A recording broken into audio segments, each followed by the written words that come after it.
On April 18th, 1972, women compete in the Boston Marathon for the first time. John Graham of the Boston Athletic Association serves as manager of the first U.S. Olympic team in Athens, Greece in 1896. Inspired by the Olympic marathon, Graham and Boston businessman Herbert Holton organized the first Boston Marathon, which is held the next year. 75 years later, in 1972, history is made again at the Boston Marathon when, for the first time ever, women are allowed to officially compete. 9 women start the race that day and 8 cross the finish line, with American Nina Kuscsik claiming victory in the women's division with a time of 3 hours, 10 minutes, and 26 seconds. This groundbreaking moment for women in sports paves the way for future generations of female athletes to compete at the highest levels. In fact, the first women's Olympic marathon occurs 12 years later in Los Angeles in 1984. Here are other events that happened today in history.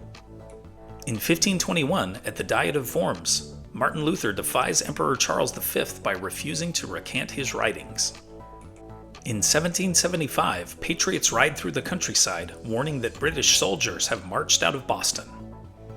In 1906, the Great San Francisco earthquake strikes, killing 3,000 people and leaving 300,000 homeless.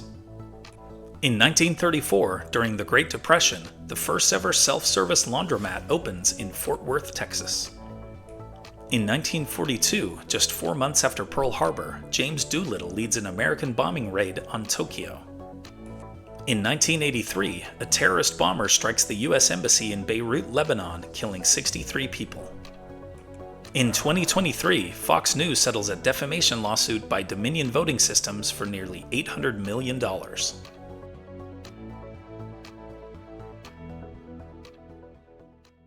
And now it's time for our Today in History quiz.